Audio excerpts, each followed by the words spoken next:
لله والحكم لله. اللهم صل وسلم وبارك على سيد المرسلين وعلى آله وصحبه أجمعين. أما بعد. Syukur alhamdulillah para hadirin sidang jamaah Jumat yang dirahmati Allah. Di dalam kita melaksanakan ibadah kepada Allah, kadang-kadang penuh dengan kerinduan, penuh dengan semangat, menjanjikan gaji, ibadah kepada Allah, ron ibadahnya, hana ringan ibadahnya, sehingga kita mengaji kadang-kadang dan ibadah Allah lakukan perintah Allah sekadarlah wajib kita. Faktor dalam ibadah kita menjanjikan semangat penuh dengan kerinduan. Kadang-kadang hanya semangat menjadi beban bagi kita. Nyo jawaban gara-gara kita memandang dibelenggu oleh dosa, mendahului maksiat yang kita lakukan kepada Allah Subhanahu wa Ta'ala.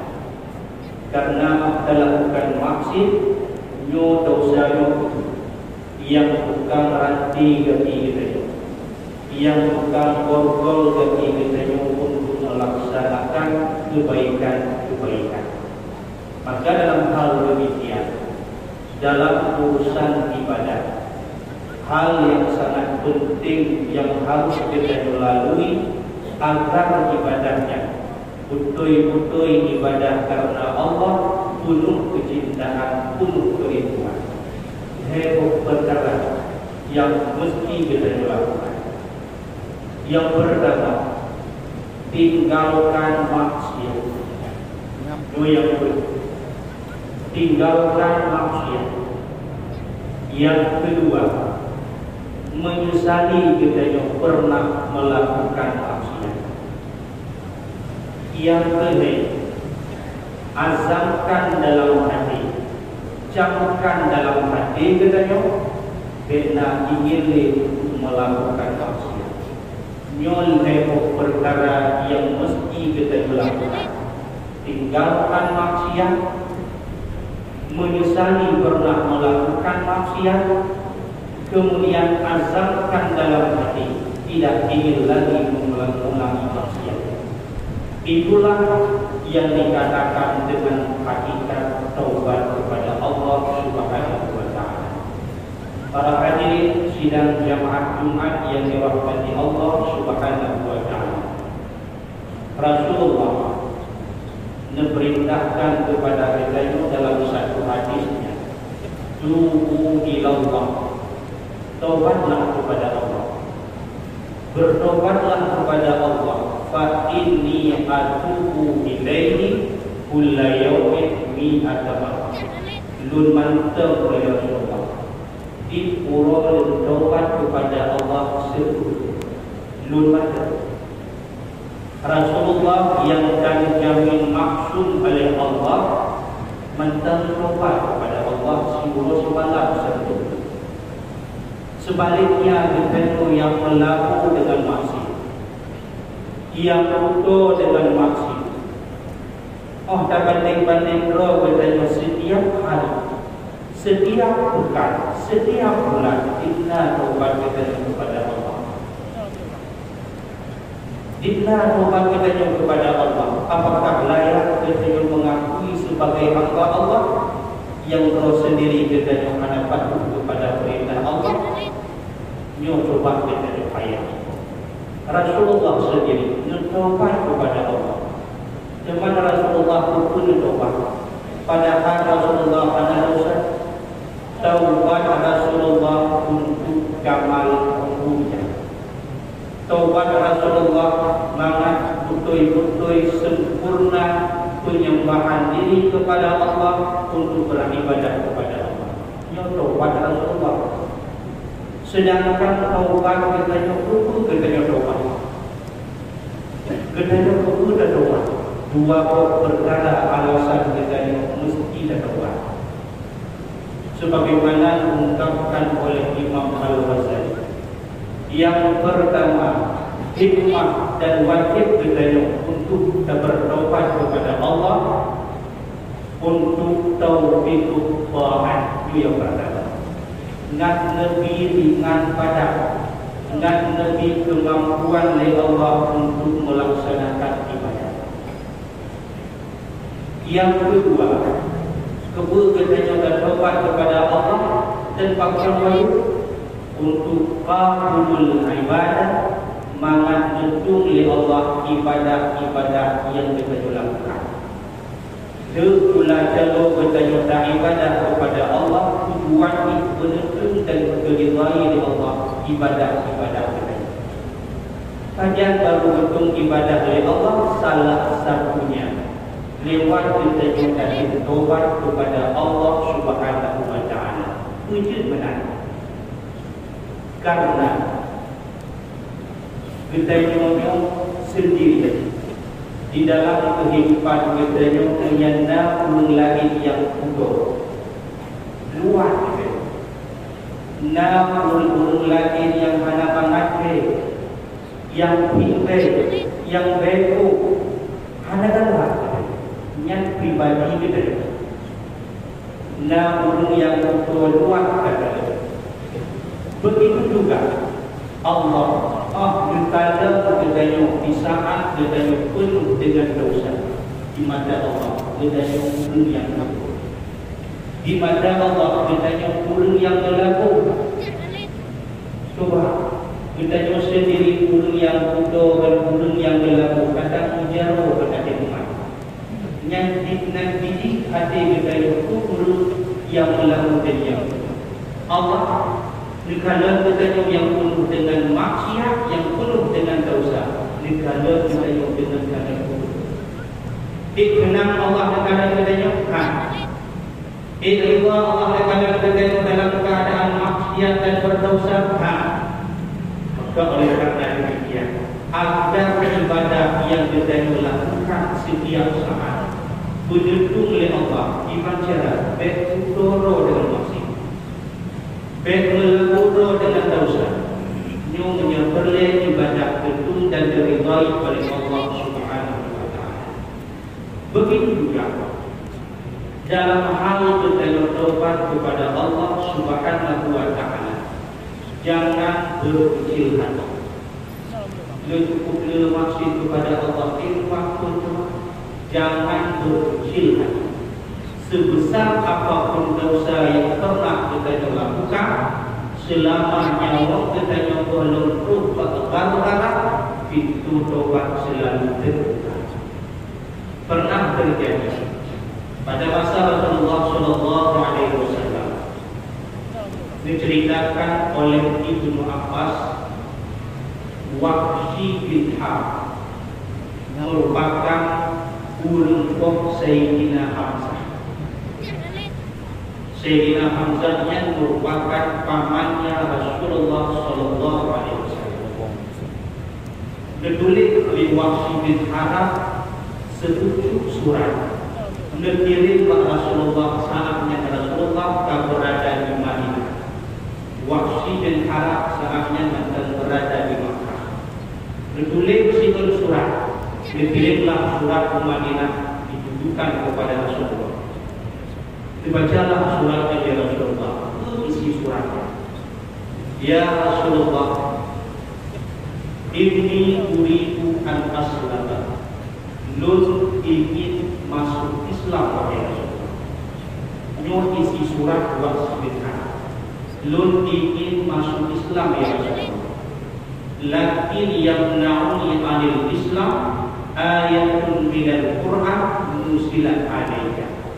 Cuma ya Rasulullah, nasab ayat dalam Al-Quran yang bergerak ya Rasulullah, di mana dengan ayat tersebut yang ditentukan adil maka Muhammad menentukan Muhammad.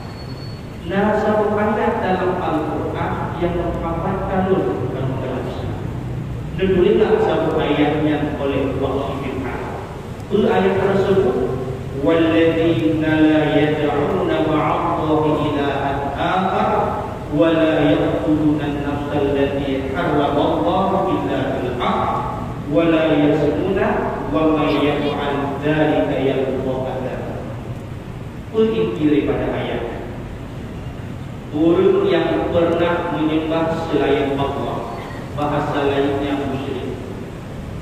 Orang yang pernah membunuh orang lain yang kedai, orang yang pernah berzina. Ini heboh inti dalam ayat. Orang pernah sembah selain Allah, orang yang pernah membunuh orang lain mati, orang yang pernah berzina, wa may yaf'al dzalika yalqa adab. Nyo pandai hukumnya akan dihukum oleh Allah Taala. Yang inti dalam ayatnya, ya Rasulullah, gara-gara ayatnya itu kelewat bin Arab, lun hanya tidak Islam. Karena pandai perkara yang pernah dilakukan, lun pernah bersembah selain Allah, pernah mengkokok mati termasuk paman ya Rasulullah, lun pernah berzina, kedua bin Arab. Gimana ya Rasulullah? Fahadli bin taubat, apakah nama terjalan kepada untuk taubat? Nah jalan tertutup pengampunan kepada ya Rasulullah? Bolehlah sebut surat kepada Rasulullah dikirim kepada Wahsy bin Harb. Pun boleh ya Rasulullah. Ruhlah suratnya di hadapan Wahsy bin Harb berbukalah. Tertulis satu ayat yang lain. Tertulis ya Rasulullah, illa man taba wa amana wa amila amalan sholihan. Yang tertulis dalam ayatnya. Dibaca oleh Wahsy. Heboh inti baru diterima taubatnya. Heboh perkara baru diterima taubat Wahsy bin Harb. Pertama, tim taubat kepada Allah. Yang kedua, tim beriman kepada Allah. Yang ketiga, tim melakukan amalan-amalan yang saleh. Heboh perkara. Nah jalan taubat, heboh perkara. Pertama tim taubat, yang kedua tim beramal-amal yang saleh, yang ketiga tim beriman kepada Allah Subhanahu wa taala. Itu bacanya. Ditulislah surat oleh Wahsy bin Harb. Terkirim kepada Rasulullah. Dibukalah surat dari Rasulullah. Itu isi suratnya, ya Rasulullah. Kami membaca surat yang terkirim, cuma dalam surat, dalam ayat tersebut nasabah hal yang tentang mungkin dilakukan. Lu boleh yakin kedua ya Rasulullah, apakah mampu melakukan amal-amal yang saleh? Apakah tidak ya Rasulullah? Jadi kalau menjadikan ya Rasulullah, saya berusaha punya taubat mungkin mampu, punya beriman mungkin mampu, tapi lu belum yakin kedua, apakah mampu beramal-amal yang saleh? Ini balasan surat daripada Wahsy bin Harb. Lalu tulislah di Rasulullah situ surat dikirim kepada Wahsy bin Harb. Isi surat Rasulullah selanjutnya dibukalah di Wahsy. Innallaha la yaghfiru ay yushraka bihi wa yaghfiru ma duna dzalik liman yasha.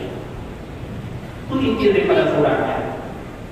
Allah hanya pengampun orang musyrik, orang yang menyembah selain Allah. Allah akan mengampun orang yang selain musyrik sebesar apapun maksiatnya dan dosanya kepada Allah. Selanjutnya diampun oleh Allah. Liman yasha, terhadap orang-orang yang Allah berkehendak. Itu berbacanya. Nubulilah oleh Wahsy bin Harb situ surat membalas kepada Rasulullah. Membalas suratnya. Kalau selesai membalas. Ruhlah surat Rasulullah membalas surat membaca oleh Rasulullah. Ya Rasulullah, surat barusan yang berkirim ya Rasulullah kami baca. Allah akan mengampun dosa selain orang musyrik liman yasha, terhadap orang yang Allah berkehendak. Apakah mulutnya ya Rasulullah termasuk Allah, termasuk orang yang Allah kehendaki ampun dosa? Sudah belum dalam ayatnya? Karena dalam ayatnya liman yasha, ampun dosa oleh Allah kepada mulut yang Allah kehendaki. Ya Rasulullah, itu belum dalam ayatnya? Kita dalam dewasa bicara. Ya Rasulullah, itu belum dalam ayatnya? Sehingga dibalas oleh Rasulullah surat kepada Wahsy bin Harb. Rulang surat di hadapan Wahsy bin Harb, dibacalah surat Rasulullah. Dibalas oleh Rasulullah dengan satu ayat yang lain. Ayatnya ditulis oleh Rasulullah, "Qul ya ibadiyalladzina asrafu ala anfusihim la taqnatu min rahmatillah innallaha yaghfiru dzunuba jami'a innahu huwal ghafurur rahim." Dibaca oleh Wahsy ayat tersebut. Inti daripada ayat tersebut, wahai hamba yang telah melewatkan batas dalam berbuat maksiat kepada Allah dan merugikan dirimu sendiri, la taqnatu min rahmatillah, jangan berputus asa daripada rahmat Allah. Berputus asa. Inna Allah yaghfiru dzunuba, Allah menuntut ampun dosa, ampun dosa. Ini dalam ayatnya, Allah menuntut ampun dosa, ampun dosa. Innahu huwal ghafurur rahim, Allah yang maha pengampun dan yang maha kasih sayang. Nyo dengan membalas ayat tersebut, tenanglah hati Wahsy. Karena ampun dosa oleh Allah hanya syarat. Atau nama tatib taubat dan beriman kepada Allah akan menghapuskan, akan menerima taubat oleh Allah Subhanahu wa taala. Lalu baca suratnya. Berangkatlah Wahsy bin Harb ke Madinah. Bertemulah dengan Rasulullah.